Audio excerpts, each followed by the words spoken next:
Na na na na na na na na na.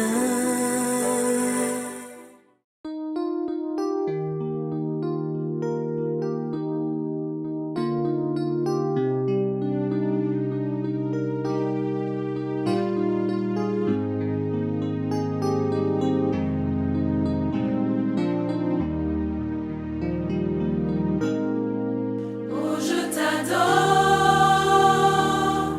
ces mots te sont réservés. Ma vie et tout ce que je fais, de tout mon cœur, oh, je t'adore. Oh, je t'adore, ces mots te sont réservés. Ma vie et tout ce que je fais, de tout mon cœur, oh, je t'adore. Vers toi seul, j'élève mes mains. Vers toi seul, j'élève ma voix. À toi seul, je donne tout mon cœur. J'offre ma vie et je t'adore. Oh, je t'adore, ces mots te sont réservés. Ma vie et tout ce que je fais, de tout mon cœur, oh, je t'adore. Oh, je t'adore, ces mots te sont réservés. Ma vie et tout ce que je fais, de tout mon cœur, oh, je t'adore. Tu règnes, oh Dieu, en force et puissance. Tu es le Seigneur, assis sur ton trône. Je te vois bouger en suprême autorité. Je m'émerveille et je t'adore. Oh, je t'adore, ces mots te sont réservés. Ma vie et tout ce que je fais, de tout mon cœur, oh, je t'adore. Oh, je t'adore, ces mots te sont réservés. Ma vie et tout ce que je fais, de tout mon cœur, oh, je t'adore. Ma vie et tout ce que je fais, de tout mon cœur, oh, je t'adore. Ma vie et tout ce que je fais, de tout mon cœur, oh, je t'adore. Oh, je t'adore, ces mots te sont réservés. Ma vie et tout ce que je fais, de tout mon cœur, oh, je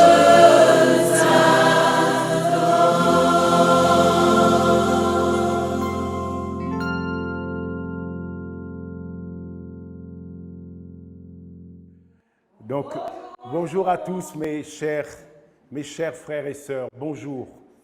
Je suis très heureux d'être avec vous, de me retrouver devant vous et je rends grâce à Dieu. Je dis merci au Seigneur pour ce privilège, pour cette grâce de pouvoir parler de la parole de Dieu. C'est une grâce extraordinaire et je remercie mon pasteur pour sa confiance de me libérer, de m'appeler à faire ce travail, cette œuvre pour le Seigneur et sous son autorité. Et au passage, je voudrais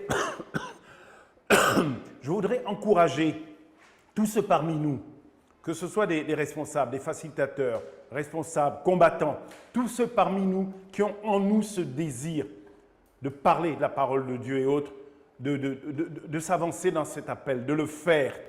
C'est une vraie grâce. C'est une vraie grâce que d'aller sonder les Écritures, de chercher dans la parole de Dieu la pensée de Dieu pour soi et pour les autres. Amen. Si tu as cette pensée en toi, je t'encourage à la considérer et à poursuivre avec cela, à en parler à tes responsables, à en parler à ton pasteur.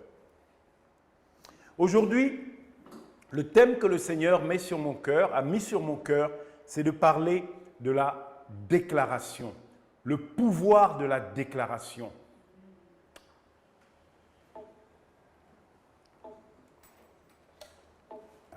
Attendez un instant. Alors, la manière dont je vais en parler, ce sera de la façon suivante. D'abord, nous allons voir ensemble que quand on parle de déclaration, Dieu parle, Dieu déclare. Ensuite, nous allons voir dans un deuxième temps que la langue de l'homme, il y a une puissance dans les paroles. Nous allons ensuite parler de la maîtrise de la langue. Nous parlerons de la maîtrise de la langue. Et puis ensuite, nous irons plus loin dans le développement de la pensée. Nous allons voir comment être conduit par la parole de Dieu et déclarer ce que Dieu dit sur moi. Nous progresserons en parlant de l'appel qu'il y a sur nos vies, sur chacune de nos vies, sur ta vie, d'ordonner ma vie, d'ordonner ta vie par la parole de ma bouche. Mettre de l'ordre, ordonner ma vie par la parole de ma bouche. Et puis, nous terminerons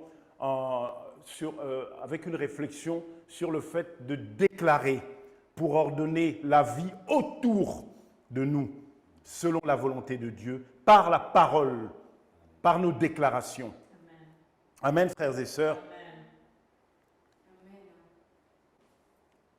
Dieu parle et Dieu déclare. Je rappelle que le thème, c'est le pouvoir de la déclaration, le pouvoir des mots, de la parole. C'est important déjà de se rendre compte quand on regarde dans la Bible et tout, quand on regarde, Dieu parle, Dieu déclare, Dieu parle. Déjà, c'est par sa parole que Dieu a fait la création. C'est par la parole que Dieu a créé l'univers. Dans Genèse, ça nous est rapporté, Genèse 1:3, la terre était informe. Il y a d'autres mots qui disent chaos. La terre était chaos et vide. Et les ténèbres étaient à la surface de l'abîme. L'Esprit de Dieu se mouvait sur les eaux et Dieu dit que la lumière soit et la lumière fut. Dieu dit, Dieu parla et la chose advint. Dans le Nouveau Testament, Jean rend à nouveau témoignage de la parole de Dieu, du fait que Dieu parle.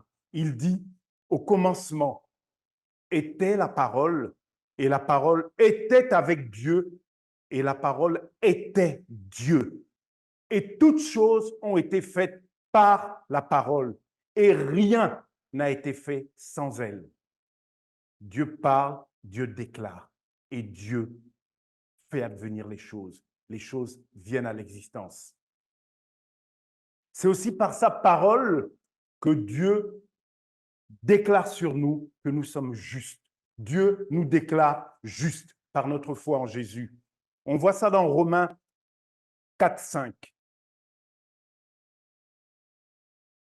Si quelqu'un n'accomplit pas d'œuvre, n'a rien fait, mais qu'il place sa confiance en Dieu, qui déclare juste les pécheurs, Dieu le déclare juste. Dieu le déclare juste en portant sa foi à son crédit. Dieu déclare juste. Romains 3:22. Dieu déclare les hommes justes par leur foi en Jésus-Christ. Et cela s'applique à tous ceux qui croient, car il n'y a pas de différence entre les hommes. Plus de 50 fois, il est écrit, Dieu nous déclare justes. Ça veut dire que par sa parole, Dieu change notre nature, il change notre identité. D'un injuste, d'un pécheur perdu, condamné, condamnable et condamné, Dieu déclare, et cet homme devient juste, c'est-à-dire digne de Dieu, héritier de Dieu et co-héritier avec Christ, sur la déclaration de Dieu. Extraordinaire, le pouvoir de la déclaration. Notre Dieu lui-même est un déclareur. Je ne sais pas si ce mot existe, mais notre Dieu est un déclareur. Maintenant, parlons de l'homme, la langue de l'homme, la puissance de nos paroles. J'ai lu le témoignage d'un homme, un pasteur, qui disait « Mais dans mon enfance, on m'a dit un mensonge abominable. On m'a dit que les mots ne sont rien, ce n'est que du vent et que ça n'a pas d'importance. » Mais quel mensonge c'était? C'est cet homme qui parle. Quel mensonge c'était? Parce que les mots sont puissants, en réalité. Les mots sont puissants. Et ce n'est pas moi qui le dis, ni ce pasteur que je suis en train de citer là, c'est Dieu qui le dit. La parole est la force la plus puissante dont les êtres humains puissent disposer. La parole peut réellement faire vivre ou faire mourir des choses. La Bible nous dit que la mort, la vie et la mort sont au pouvoir de la langue. Voyons ça dans Proverbes 18, 20, 21.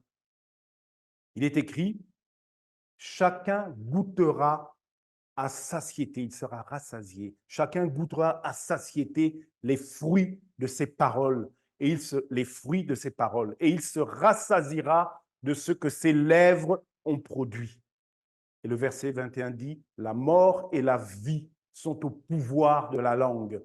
Vous aurez à vous rassasier des fruits que votre langue aura produits, soit des fruits de mort, soit des fruits de vie, selon ce que votre langue aura produit. » Le pouvoir de la langue, la vie et la mort sont au pouvoir de la langue. Incroyable.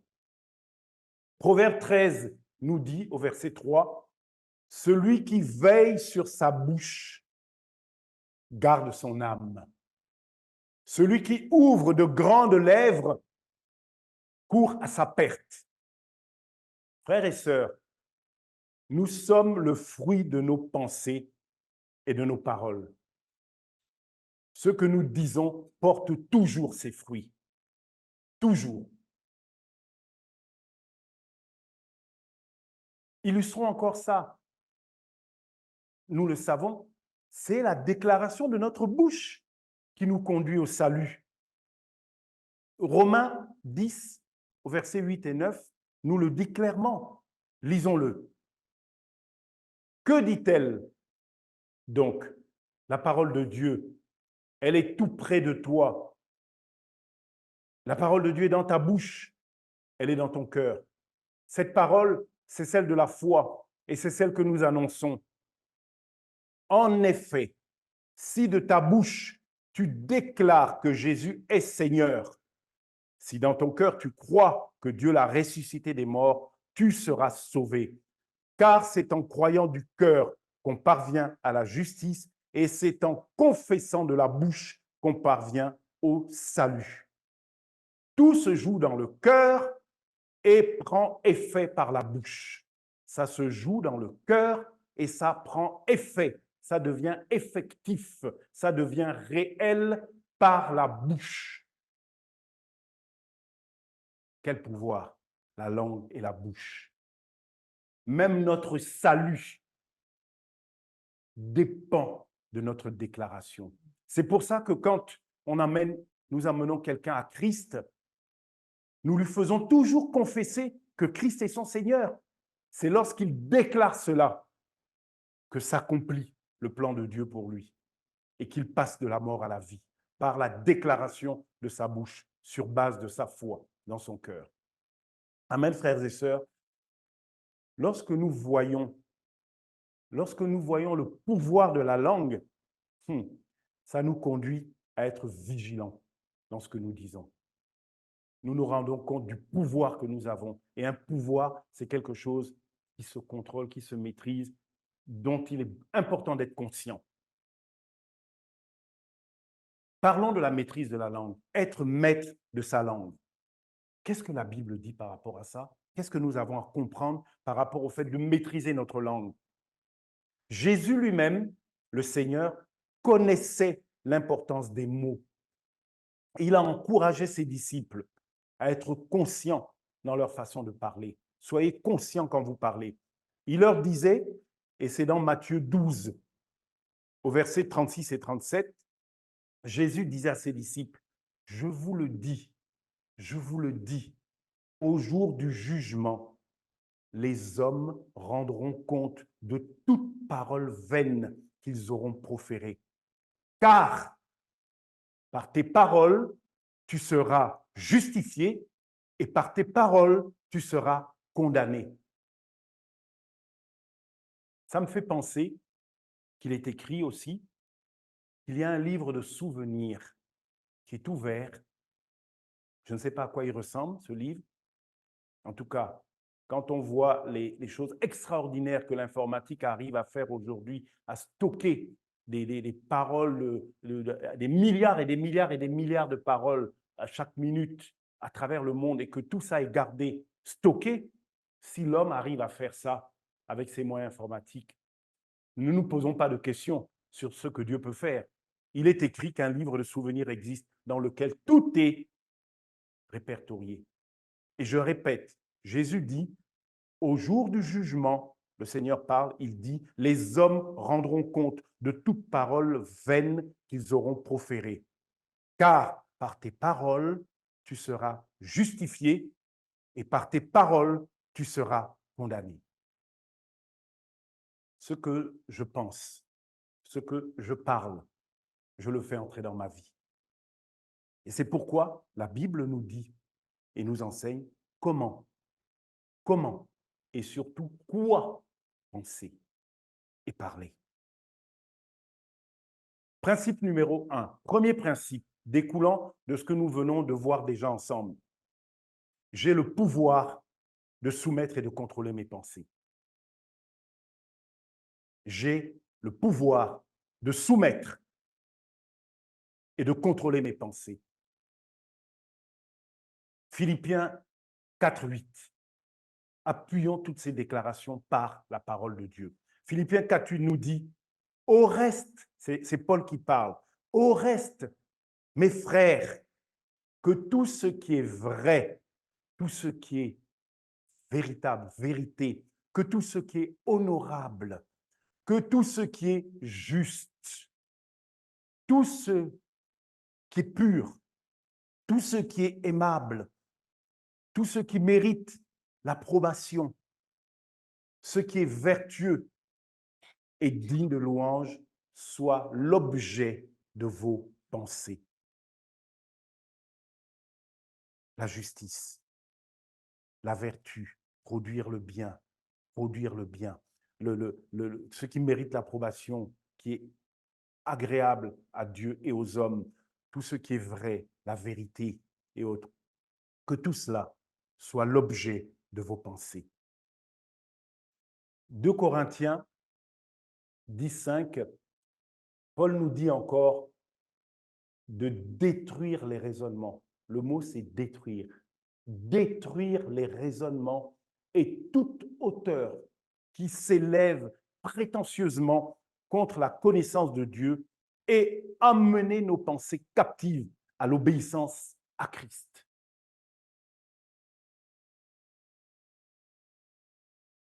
Soumettre et contrôler nos pensées. Principe 2 découlant de ce que nous avons vu. J'ai aussi le pouvoir de soumettre et de contrôler mes paroles. J'ai aussi le pouvoir de contrôler, de soumettre et de contrôler mes paroles.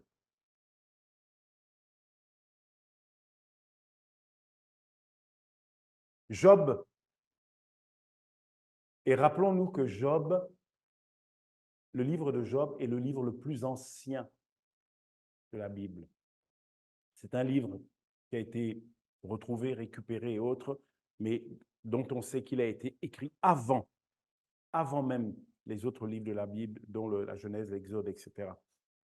Et Job, donc notre ancêtre, dit au chapitre 31, verset 30, « Moi qui n'aurais jamais autorisé ma langue à commettre une faute. » Écoutons bien ce que Job dit. En son temps, notre ancêtre, il dit, « Moi qui n'aurais jamais autorisé ma langue, je ne l'aurais jamais autorisée. Tu n'as pas la permission. Je ne t'autorise pas. Je n'aurais jamais autorisé ma langue à commettre une faute. » Job qui dit ça. Jacques, au chapitre 3, verset 2, l'apôtre Jacques, en son temps, lui disait, « Celui qui ne commet jamais de faute dans ses paroles est un homme parvenu à l'état adulte, capable de maîtriser aussi son corps tout entier. » Celui qui ne commet jamais de faute dans ses paroles est un homme parvenu à l'état adulte. Et ce n'est pas une question d'âge. On parle de maturité. Capable de maîtriser aussi tout son corps entier. Si on développe un peu, ça laisse penser que celui qui maîtrise, qui contrôle, qui ne commet pas de faute par sa langue, qui maîtrise, qui soumet, qui contrôle sa langue, celui-là montre sa capacité à maîtriser son corps tout entier. Comme si que la langue était dans tous nos organes et toutes nos passions, l'organe principal à contrôler. Et à partir du moment où on a contrôlé la langue, on contrôle tout le reste. Comme si. Peut-être qu'un jour, quelqu'un fera une étude là-dessus, parmi nous. Jacques continue au chapitre 1, verset 26, et il dit, « Si quelqu'un croit être religieux, et le mot religieux ici, c'est le mot, ça parle de piété, ça parle de relation avec le divin. Si quelqu'un, ça parle de crainte de Dieu. Donc, si quelqu'un croit craindre Dieu, si quelqu'un croit être en relation avec le divin, si quelqu'un croit être un homme ou une femme pieux, alors qu'il ne sait pas tenir sa langue en bride, il se trompe lui-même. Sa religion ne vaut rien. Les mots sont « je ne fais que lire la Bible ». Nous prenons conscience de l'importance de la maîtrise de notre langue. Psaume 34, au verset 12, nous dit, le psalmiste dit, « Venez mes fils, écoutez-moi et je vous apprendrai comment vivre en révérant Dieu. Je vous apprendrai comment vivre en honorant Dieu, en lui donnant honneur, en réjouissant son cœur, en lui étant agréable. Je vous apprendrai. Qui désire une longue vie? Qui voudrait être heureux? Qu'il veille sur sa langue pour ne faire aucun mal. » C'est incroyable de voir à quel point beaucoup de choses se ramènent à la langue et à la maîtrise de la langue. Et il termine en disant qu'aucun propos menteur ne passe sur ses lèvres à celui-là qui veut vivre en révérant l'Éternel. Troisième principe, tu es maître de ta langue en étant aligné avec ton identité. Tu es maître de ta langue en étant aligné avec ton identité. Qui es-tu? Dès lors que tu te rappelles qui tu es et que tu parles à partir de cette posture de ta réalité, tu entres dans la maîtrise de ta langue. Petite anecdote, donc ici, Saul et David. Samuel, c'est dans 1 Samuel 17, au verset 33 à 37. Mais je vais le résumer. Donc ici, Saul dit à David voulait aller combattre Goliath. Et Saul lui dit, « Mais tu ne peux pas aller te battre avec ce Philistin, car tu es un enfant. Et lui, c'est un homme de guerre depuis sa jeunesse. » Et on sait qu'à l'époque, les hommes de guerre, c'était des hommes de guerre, c'est-à-dire que leur vie était consacrée à ça. Ils avaient des biceps, des triceps, des quadriceps, des abdominaux, enfin bon, bref. Ce qui faisait l'homme à l'époque, c'était sa capacité à combattre en tant que guerrier. C'est ce qui faisait l'homme. Et donc, les hommes investissaient toute leur vie là-dedans. Et donc, ça donnait des gens très forts. Et Saul lui dit, mais ce Philistin-là, c'est un homme de guerre depuis sa jeunesse, et toi, tu es un enfant. Et David dit, l'Éternel qui m'a délivré de la griffe du lion et de la patte de l'ours me délivrera aussi de la main de ce Philistin.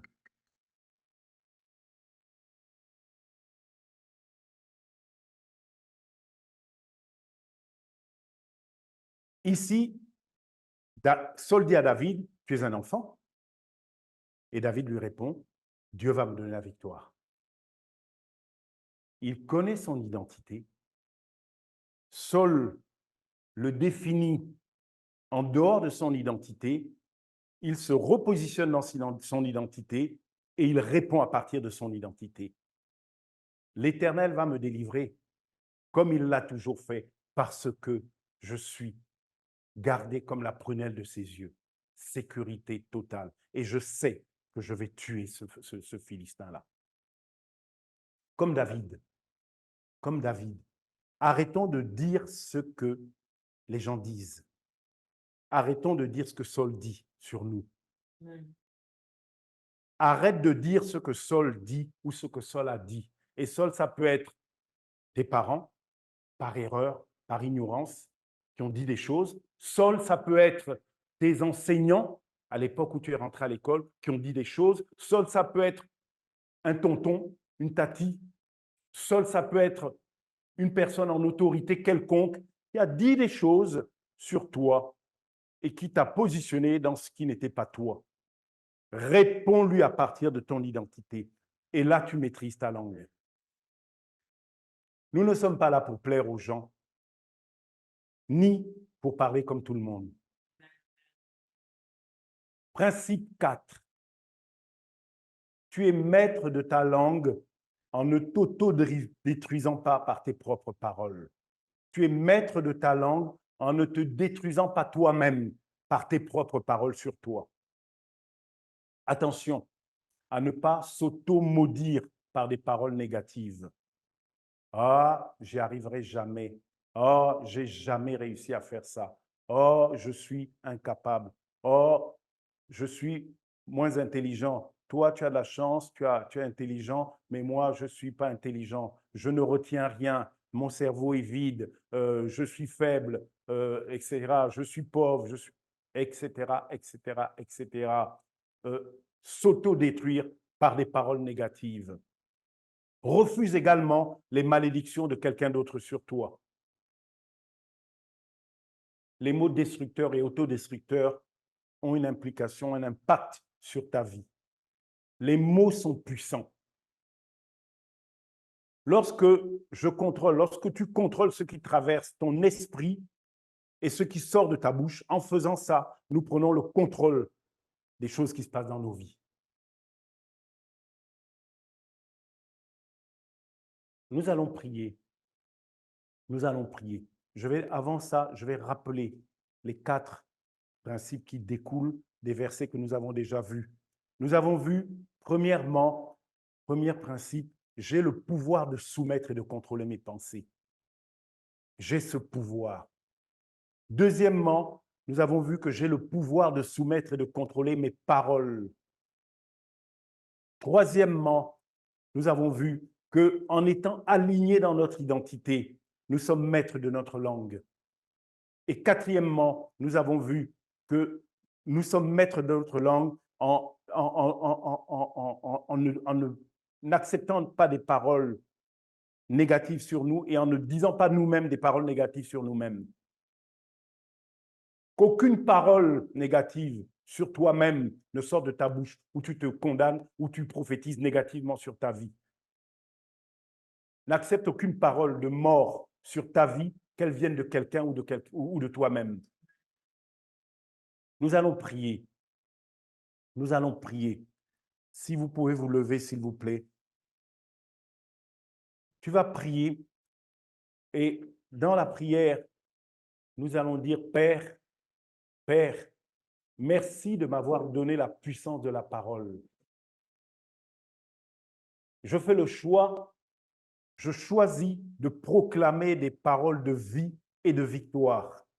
Aide-moi, Saint-Esprit, à utiliser mes paroles pour avancer dans la victoire, dans ton plan. Au nom de Jésus, je répète, remercions le Seigneur de nous avoir donné la puissance de la parole. Il nous l'a donnée, nous l'avons. Maintenant, cette parole, nous prions et nous disons à Dieu que nous faisons le choix de proclamer uniquement des choses, des paroles de vie, des paroles de victoire. Nous faisons ce choix, nous le disons à Dieu. Offrons cette prière à Dieu et que le Saint-Esprit scelle cette prière-là. Et prions aussi le Saint-Esprit de nous aider à utiliser nos paroles pour avancer dans le plan de Dieu pour nous. Au nom de Jésus, nous prions. Alléluia, Seigneur, ô Dieu. Nous te prions, Père. Je te prie, mon Dieu, pour ma vie, Seigneur. Je te demande, Père, je veux d'abord te dire merci. Merci de m'avoir donné la puissance et le pouvoir de la parole. Seigneur, mon Dieu, ce pouvoir et cette puissance, je veux l'utiliser, Seigneur, pour la vie. Je veux l'utiliser, Seigneur. Je veux proclamer des paroles de vie, Seigneur. Des paroles de vie sur ma vie, des paroles de vie sur ma sœur, sur mon épouse, sur mon frère, sur ma sœur, sur mon prochain. Seigneur, mon Dieu, aide-moi, Seigneur Saint-Esprit, à utiliser mes paroles pour avancer. Aide-moi à utiliser mes paroles pour aplanir le chemin. Aide-moi à utiliser mes paroles pour amener la vie et la lumière là où il y a les ténèbres, Seigneur. Mon Dieu, Seigneur, je lève mes mains vers toi, Seigneur Saint-Esprit. Scelle maintenant cela. Au nom de Jésus, je déclare que mes paroles sont pour la vie. Je déclare, Seigneur, mon choix de proclamer des paroles de vie et de victoire en Christ. Au nom de Jésus-Christ. Au nom de Jésus-Christ. Amen. Amen. Amen. Prenez place, frères et sœurs. Amen. Voyons maintenant comment être conduit par la parole de Dieu et déclarer ce que Dieu dit sur moi. Parce que, effectivement, même dans la psychologie moderne, ces connaissances-là existent. On parle de pensée positive, tout ça, ça existe. Tout ça, ça existe. Mais nous ne sommes pas des humanistes. Nous n'avons pas envie de déclarer des pensées positives sur la base de nos émotions humaines. Il y a beaucoup mieux que ça. Il y a plus haut que ça, il y a plus grand que ça, il y a plus juste et plus vrai que nos émotions humaines, si positives puissent-elles être. Et donc, être conduit par la parole de Dieu, et puisque nous faisons le choix de dire des paroles de vie et des paroles de victoire, mais dans ce cas, déclarer ce que la Bible dit sur moi. Qu'est-ce qu'il en est? Notre base, mes frères et sœurs, notre base, c'est le « tout est accompli » de Jésus-Christ. Voilà notre base. La déclaration de Jésus. Tout est accompli. Voici notre base. Et à partir de ce « tout est accompli », les bénédictions spirituelles ont été libérées dans les lieux célestes pour tous ceux qui croient. Et c'est le point de départ de notre vie véritable. Nous allons faire une lecture dans Éphésiens, chapitre 1, pour bien être imprégnés. C'est un passage que nous connaissons tous, mais nous allons nous en imprégner encore maintenant. Qu'est-ce qu'il dit, Éphésiens, chapitre 1, à partir de verset 3, et nous irons jusqu'au verset 14. Il dit, « Loué soit Dieu, le Père de notre Seigneur Jésus-Christ, car il nous a comblés des bénédictions de l'Esprit dans le monde céleste, qui toutes sont en Christ. Il nous a comblés des bénédictions spirituelles dans le monde céleste qui sont toutes en Christ, comblés de bénédictions célestes, de bénédictions spirituelles. Et dans les paroles qui suivent, donc à partir du verset 4, l'apôtre Paul va dire quelles sont ces bénédictions spirituelles. Quelles sont-elles? De quoi il parle quand il dit que Dieu nous a comblés de bénédictions spirituelles? À partir du verset 4. En lui, en Christ, bien avant de poser les fondations du monde, Dieu nous avait choisis pour que nous soyons saints et sans reproche devant lui. Il nous avait déjà choisis avant même de créer le monde. Puisqu'il nous a aimés, il nous a destinés d'avance à être ses enfants qu'il voulait adopter par Jésus-Christ. Mon frère, ma sœur, si tu es là aujourd'hui, si tu es enfant de Dieu, si tu crois et si tu as déclaré Jésus comme ton Seigneur et que tu es sauvé, ça ne s'est pas passé le jour où tu l'as fait. Oui, ça s'est accompli le jour où tu l'as fait par ta déclaration, mais c'est quelque chose qui était dans le plan de Dieu avant même qu'il crée le monde. Ça nous parle de l'amour époustouflant de Dieu. Époustouflant de Dieu, avant même la création du monde. Puisqu'il nous a aimés, il nous a destinés d'avance dans toutes mes folies, dans tout mon péché de jeunesse, dans tout ça et autres. La main de Dieu était sur moi. J'avais un rendez-vous un jour pour que la déclaration de ma bouche m'amène au salut. Amen. Par la foi dans mon cœur. C'était écrit. C'était dans le plan de Dieu. Ces enfants qu'il voulait adopter. Voilà ce que, en Jésus-Christ, voilà ce que dans sa bonté il a voulu, afin, dans le but que nous célébrions la gloire de sa grâce, que nous puissions nous réjouir dans la grandeur merveilleuse, immense, glorieuse de sa grâce, qui dépasse tout ce que l'entendement peut concevoir. En Christ, parce qu'il s'est offert en sacrifice, nous avons été délivrés et nous avons reçu le pardon de nos fautes. Voici la deuxième bénédiction spirituelle. En Christ, parce qu'il s'est offert en sacrifice, il a payé le prix, la facture est réglée, nous avons été délivrés et nous avons reçu le pardon de nos péchés. Toute accusation qui vient encore est nulle et non avenue. C'est une imposture. C'est comme une facture payée où quelqu'un revient avec la facture dire « tu me dois ». Voleur, voleur, c'est déjà payé, disparaît. Dieu a manifesté sa grâce dans toute sa richesse. Il l'a répandue sur nous avec surabondance. Les mots sont extraordinaires, hein? Une grâce répandue avec surabondance, en nous donnant pleine sagesse et pleine intelligence pour que nous connaissions le secret de son plan. Que nous connaissions le secret de son plan, ce qu'il a prévu depuis bien avant même la création, que nous connaissions le secret de son plan. Ce plan, il l'a fixé d'avance dans sa bonté, en Christ, pour conduire les temps vers l'accomplissement. Et selon ce plan, tout ce qui est au ciel et tout ce qui est sur la terre doit être réuni sous le gouvernement de Christ. Et c'est aussi en Christ que nous avons été choisis pour lui appartenir conformément à ce qu'avait fixé celui qui met en œuvre toutes choses, selon l'intention qui inspire sa décision. Ainsi, nous avons été destinés d'avance à célébrer sa gloire. Nous qui les premiers avons placé notre espérance dans le Messie. Et là, Paul parle des premiers, donc des apôtres, etc. Et il continue en disant, et en Christ, vous aussi, et là il s'adresse à nous maintenant, vous aussi, vous avez entendu le message de vérité, cet évangile qui vous a porté le salut. Oui, c'est aussi en Christ que vous qui avez cru, vous avez obtenu de Dieu l'Esprit Saint qu'il avait promis et par lequel il vous a marqué de son sceau pour lui appartenir. Et cet esprit constitue l'acompte de notre héritage, en attendant la délivrance du peuple que Dieu s'est acquis. Ainsi, tout aboutit à célébrer sa gloire. Ce passage est extraordinaire, merveilleux. Il rend clair les choses. Et il continue.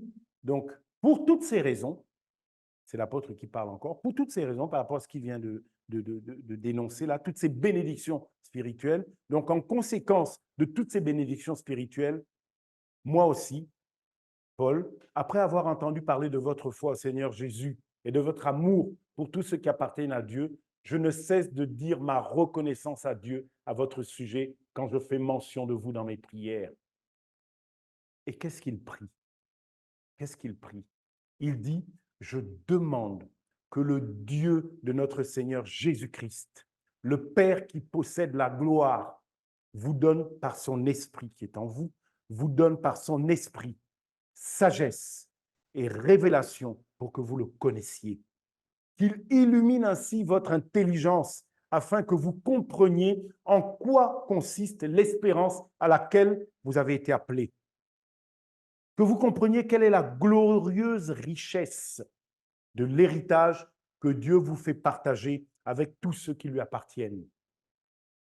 Que vous compreniez quelle est l'extraordinaire grandeur de la puissance qu'il met en œuvre en notre faveur, à nous qui plaçons notre confiance en lui. Cette puissance, en effet, Dieu l'a déployée dans toute sa force en la faisant agir dans le Christ lorsqu'il l'a ressuscité d'entre les morts et qu'il l'a fait siéger à sa droite dans le monde céleste. Là, le Christ est placé bien au-dessus de toute autorité, de toute puissance, de toute domination, de toute souveraineté. Il est placé au-dessus de tout nom qui puisse être cité, non seulement dans le monde présent, mais aussi dans le monde à venir. Dieu a tout placé sous ses pieds. Et ce Christ qui domine toutes choses, il l'a donné pour chef à l'Église qui est son corps, lui en qui habite la plénitude de Dieu qui remplit tout en tous. Voici quelle est notre base. Béni de toute bénédiction spirituelle dans les lieux célestes. Et voici quelle est notre position. Aimé de Dieu avant même d'exister. Choisi de Dieu, appelé de Dieu. Il a tout accompli pour que nous soyons là. Voici notre position, voici notre posture, voici notre identité. Voici qui nous sommes en vérité.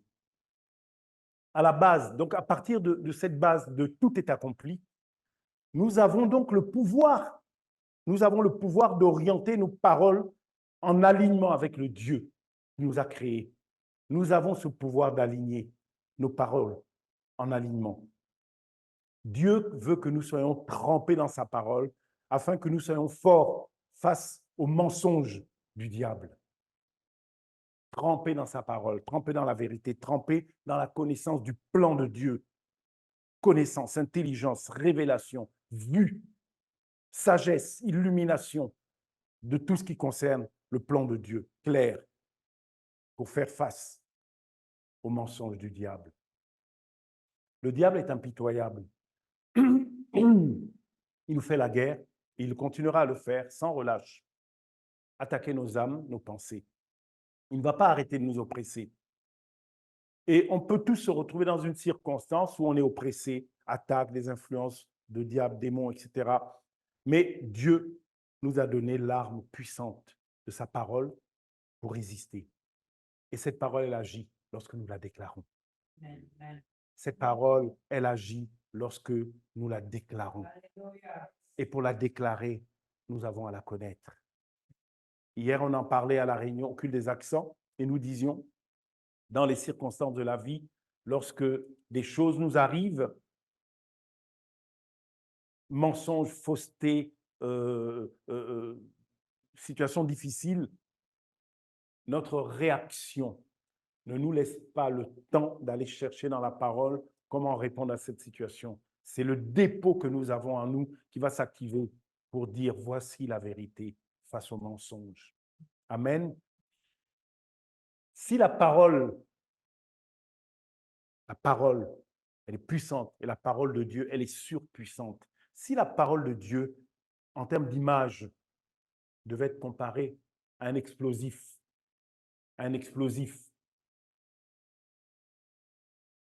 le détonateur, c'est notre déclaration. Vous voyez l'image? Si la parole est un explosif, si j'ai l'explosif, mais qu'il n'y a pas de détonateur, il ne se passe rien. Mais si j'ai l'explosif et que j'ai le détonateur, je fais des dégâts dans le camp de l'ennemi. Je renverse les montagnes. La parole, un explosif, ma bouche, le détonateur. Déclarons, prophétisons sur nous, faisons-en notre style de vie. Lorsqu'on parle de prophétiser, nous faisons comme David lorsqu'il était en face de Saül. Il dit à Saül ce que Dieu dans sa parole dit à son sujet, au sujet de ses affaires. Et donc, comme David, nous allons faire cela. Nous allons prophétiser sur nos vies et nous allons dire sur nos vies ce que Dieu dit à propos de nos vies et à propos de nos affaires. Nous allons dire ce que nous voulons voir arriver, plutôt que ce que nous craignons de voir arriver. Nous allons dire ce que nous voulons voir arriver. Et dans cette saison de récupération qui est la nôtre, puisque dans l'Impact, nous sommes dans ce temps où nous récupérons tout ce qui est notre héritage, soyons déterminés à ne penser et à ne parler que ce que nous voulons voir. Soyons proactifs avec la parole. Proactifs et non pas réactifs, mais proactifs. Une situation est là, une réalité est là, j'agis, je suis proactif. Je n'attends pas que quelque chose vienne vers moi, me sollicite pour être en réaction. Je suis proactif, c'est-à-dire que je déclare la parole de Dieu pour changer cette situation et pour que la vérité rétablisse la réalité de Dieu. Ne dis pas ce que tu vois. Ah, je vois un géant. Ah, je vois un conte qui est rouge foncé, totalement rouge, rouge, rouge, rouge, rouge. Ah, je vois des examens là. Oh, oh, ce que je vois là, je vois. Ne dis pas ce que tu vois, dis ce que tu veux voir. Dis ce que tu veux voir. Il y a une réalité. OK. Mais moi, je dis ce que Dieu dit de moi. Amen. Dis la paix à ton inquiétude, à ton esprit, à tes peurs. Dis la prospérité à tes finances défaillantes. Dis l'amour à tes ennemis. Dis ce que tu veux voir. Dis la joie au moment triste de ta vie. Dis le succès à tes échecs. Parle calme à la tempête dans ta vie qui fait rage dans ta famille.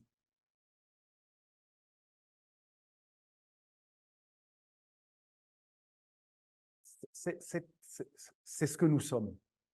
C'est ce que nous sommes vraiment.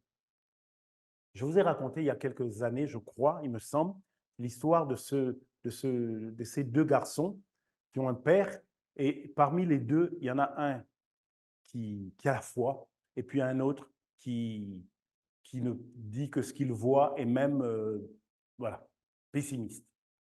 Le papa amène au pessimiste un cadeau, il lui offre la dernière console, la plus, je ne sais pas, PS combien, enfin bref, le cadeau, le super cadeau, quoi. Le super cadeau, le truc extra, qui fait rêver tous les marmailles, tous les jeunes gens, etc. Le gamin, quand le papa lui offre le cadeau, il ouvre, il déballe et tout, il regarde, il fait comme ça. Je suis sûr que ça ne marche même pas.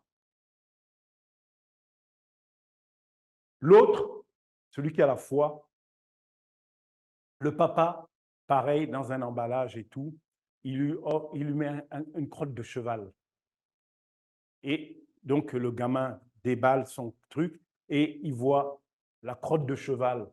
Il se tourne vers son père. Il dit, « Papa, merci pour le cheval. »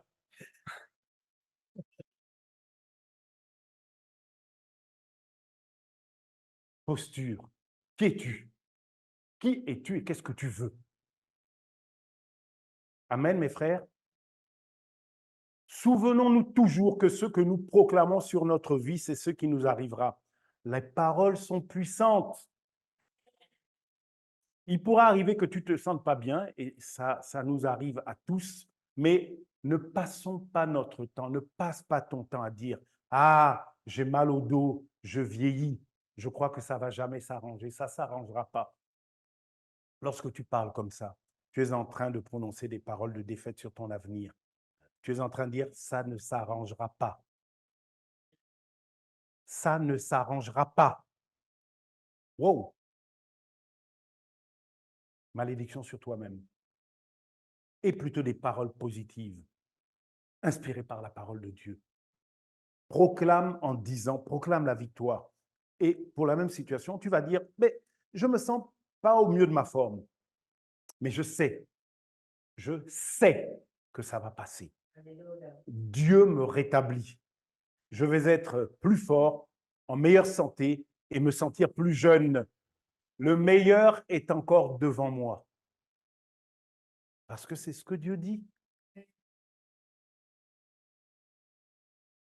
Nous sommes appelés à ordonner notre vie par la parole de notre bouche, à mettre de l'ordre, à ordonner notre vie par la parole de notre bouche. J'ai vu la phrase d'une dame, une chrétienne, une conférencière chrétienne qui s'appelle Cindy Trimm, T-R-I-2-M. Cette femme dit, notre réalité est créée par nos pensées et ensuite par nos paroles. Notre réalité, ce que nous vivons, c'est créé par nos pensées et ensuite par nos paroles. Et elle ajoute, si nous changeons nos mots, nous changeons notre réalité. Ça donne envie, hein, de changer nos vies et nos réalités en changeant nos mots.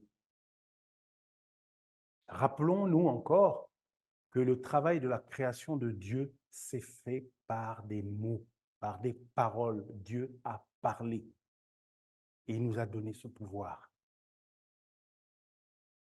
Hébreux 11.3 nous dit, c'est par la foi que nous reconnaissons que le monde a été formé par la parole de Dieu. Le monde a été formé par la parole de Dieu, en sorte que ce qu'on voit n'a pas été fait à partir des choses visibles, mais à partir des choses invisibles. L'invisible produit le visible. Le monde de Dieu produit la réalité. Le monde de Dieu donne une forme à la réalité. Il nous appartient de saisir la parole de Dieu pour la déclarer et changer notre réalité. Chaque fois que nous parlons, mon frère Marc, nous provoquons des choses bonnes ou mauvaises. Notre situation peut s'améliorer ou empirer selon ce que nous disons. Je peux décréter, modifier ma situation dans le sens de la volonté de Dieu si je déclare ce qu'il dit. Alléluia. Je peux modifier ma situation en décrétant ce que Dieu dit par rapport à ma vie. Écoutez ce que Job dit encore. Et je rappelle que Job, c'est le livre le plus ancien de la Bible. Job dit, au chapitre 22, verset 28, « Tu décideras et tu décréteras aussi une chose et elle sera établie pour toi. » Tu décideras et tu décréteras, donc tu déclareras, tu proclameras aussi une chose et elle sera établie pour toi. Waouh! C'est comme ça qu'Abraham est devenu père dans sa vieillesse. Il l'a dit, il a cru que la chose qu'il disait arriverait, et c'est arrivé. Il s'appelait Abraham. Dieu lui a dit, tu es père d'une multitude. Il a changé son nom, il a dit, maintenant je m'appelle Abraham, qui veut dire père d'une multitude. Quand il est allé retrouver ses potes, les vieux comme lui, pour jouer, bref, passer un moment avec ses copains et autres. Abraham, non, non, non, les gars, maintenant, moi, c'est Abraham. Et Abraham, tu sais ce que ça veut dire, bien sûr, père d'une multitude. C'est Abraham. Ça, excuse-nous, mais enfin, entre nous, père d'une multitude, sois sérieux. Tu peux plus, c'est fini pour toi. C'est pas fini. Dieu a dit que je m'appelle Abraham. Je m'appelle Abraham. Il l'a dit. Il a dit. Maintenant, je m'appelle Abraham. Et c'est arrivé. C'est comme ça aussi que David a réussi à vaincre Goliath. Il a prononcé des paroles, il a cru que Dieu allait les accomplir, et ça s'est passé comme il a dit, comme il l'a dit. La réalité s'est pliée à ce qu'il a dit. C'est comme ça aussi que la femme à la perte de sang a reçu sa guérison. 12 ans ruinée, vu tout ce qui pouvait exister comme médecin, charlatan et autres soigneurs. Elle a prononcé des paroles, elle a cru que les paroles s'accompliraient et c'est arrivé comme elle l'a dit. Nous avons accès à la puissance de Dieu par nos paroles. La puissance de Dieu, ces bénédictions spirituelles dans les lieux célestes, cet amour de Dieu qui fait de nous ses héritiers, co-héritiers avec Christ, cette posture, cette position qui est la nôtre, nos paroles nous donnent accès à cela pour changer nos vies.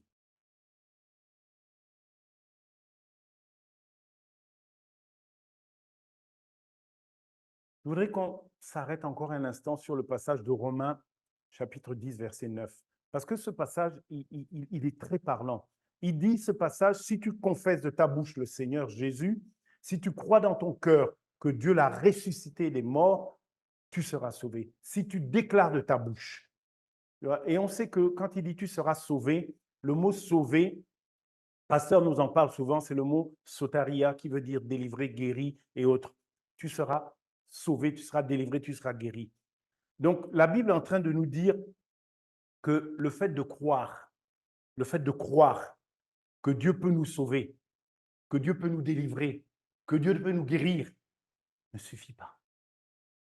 Je me fais peur à moi-même quand je dis ça. Hein. Le fait de croire que Dieu peut nous sauver, peut nous délivrer, peut nous guérir, ça ne suffit pas.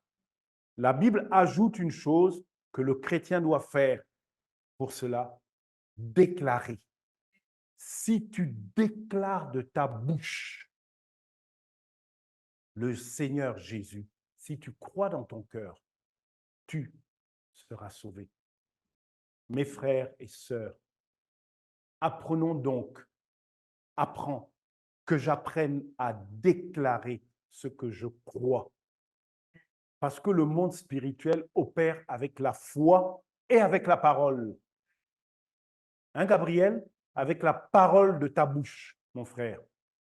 Ce qui sort de toi a une grande influence sur ta vie.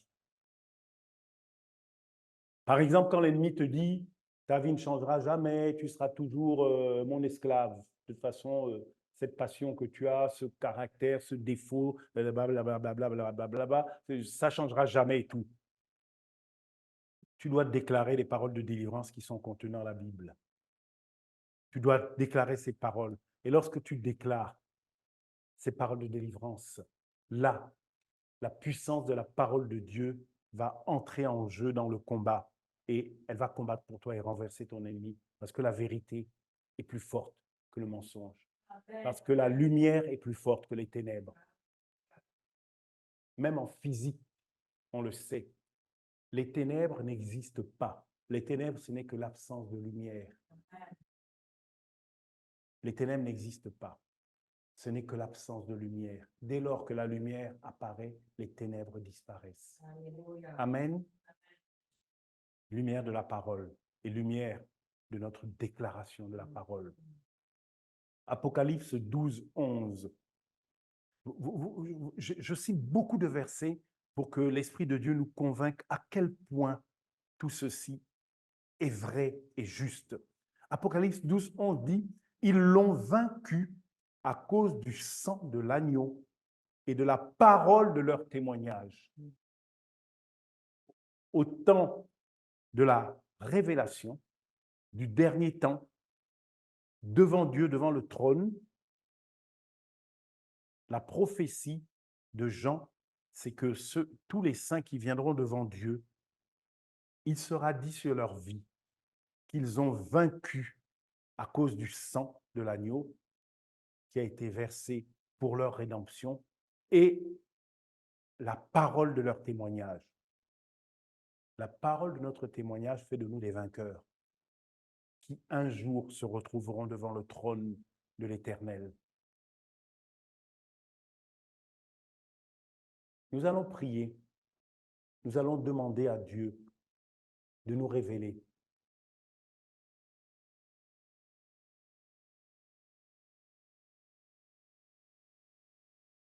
sa parole sur notre vie. Levons-nous, nous allons prier, nous allons demander à Dieu, Seigneur, révèle-nous ta parole, révèle-moi ta parole sur ma vie. Parce que le diable a peur de la parole de Dieu, mais le diable a encore plus peur quand nous connaissons la parole de Dieu. Le diable a peur de la parole de Dieu, mais il a encore plus peur quand nous connaissons la parole de Dieu. Parce que nous devenons terriblement puissants. Et il est totalement perdant. Donc nous allons prier dans ce sens. Seigneur, révèle-nous ta parole, révèle-moi ta parole sur ma vie. Alléluia. Seigneur, oh Dieu, je te prie, Père, de me révéler ta parole sur ma vie. Révèle-moi ta parole sur ma vie, Seigneur. Je te le demande au nom de Jésus, Père. Révèle-moi ta parole sur ma vie, Seigneur. Révèle-moi ta parole sur ma vie, Seigneur. Oh Dieu, Seigneur, révèle-moi ta parole sur ma vie. Ô Éternel, oh Dieu, Seigneur, ô Éternel, révèle-moi ta parole sur ma vie. Mon Dieu, ouvre mon intelligence, ma vie entière, mon cœur, mon être entier, Seigneur, pour que je connaisse, Seigneur. Mon Dieu, donne-moi la vue, la révélation, l'activation. Parce que j'ai déjà tout reçu. J'ai déjà tout, Seigneur, mon Dieu. Au nom de Jésus, Père, viens ouvrir. Mon Dieu, j'ouvre les vannes, Seigneur. J'ouvre les vannes de ma vie. J'ouvre les vannes, Seigneur, de ma vie. Seigneur, oh, je déclare la connaissance de ta parole dans ma vie. Je déclare la connaissance de ta parole dans ma vie. S'il vous plaît, nous allons changer la prière. Nous allons changer la prière et nous allons prier, nous allons déclarer la connaissance de la parole de Dieu pour notre vie. Tu vas déclarer la connaissance de la parole de Dieu pour ta vie. Tu vas prophétiser que tu connais la parole de Dieu pour ta vie. Prions, prophétisons. Alléluia, Seigneur. Je déclare que je connais la parole de Dieu pour ma vie. Je la connais. Je connais le plan de Dieu. Je connais l'architecture, le plan de Dieu, l'intention, l'amour, le projet de Dieu pour ma vie. Je le déclare. Je déclare que je connais la parole de Dieu. Je déclare que j'ai accès, j'ai reçu en moi l'Esprit de Dieu.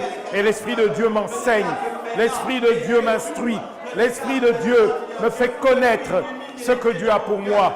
Je le déclare au nom de Jésus-Christ, au nom de Jésus, au nom de Jésus, au nom de Jésus. Alléluia. Amen. Amen, amen, amen, amen. Merci Seigneur. Merci Saint-Esprit. Merci. Prenez place, frères et sœurs. Nous allons terminer.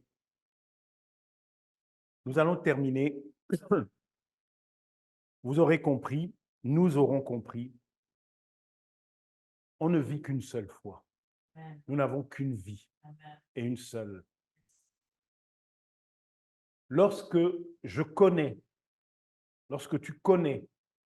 l'autorité que tu exerces sur ta propre vie, l'autorité que tu exerces autour de toi, lorsque tu connais ça, là, tu peux commencer à collaborer avec ce principe de Dieu pour former ton monde, ta vie et autour de toi, pour former ton monde selon la volonté de Dieu. Je répète, lorsque tu connais l'autorité que tu as en Dieu, l'autorité qui t'est donnée, et que tu sais que tu peux l'exercer, là, tu vas commencer à coopérer avec ce principe de Dieu pour former, pour donner une forme à ton monde et autour de toi.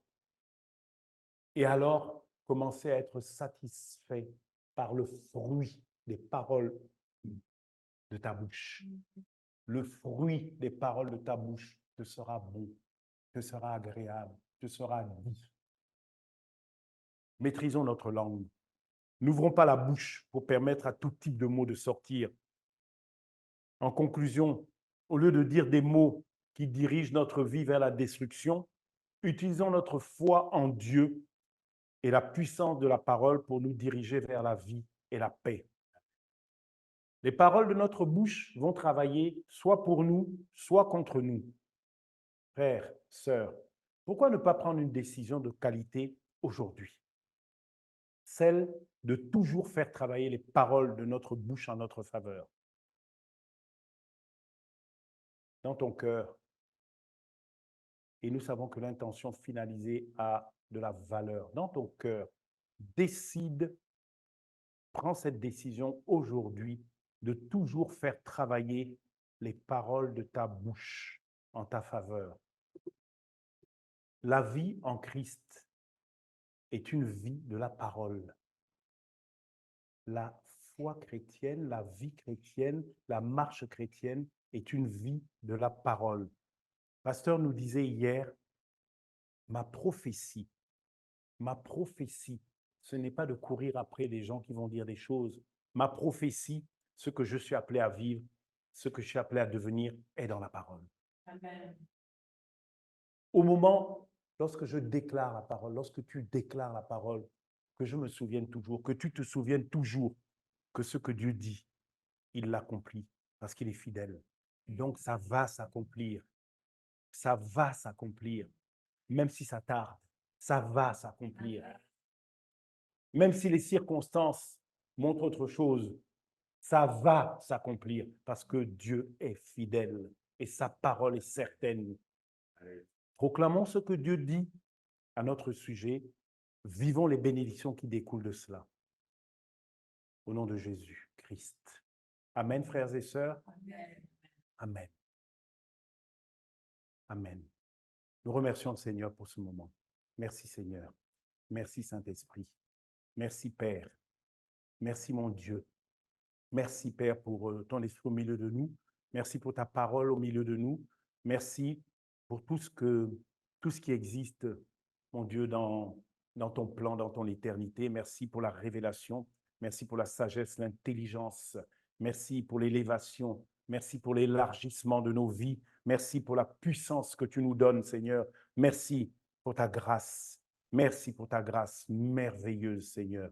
Nous sommes reconnaissants, Père. Et à cause de notre reconnaissance, Père, nous nous déclarons serviteurs, nous nous déclarons esclaves volontaires du Dieu d'amour, oh, de Papa, celui qui nous a adoptés. Seigneur, nous bénissons ton nom. Nous bénissons ton nom. Nous bénissons ton nom, Seigneur. Amen. Amen. Amen. Amen. Amen. Na na na na na na na na na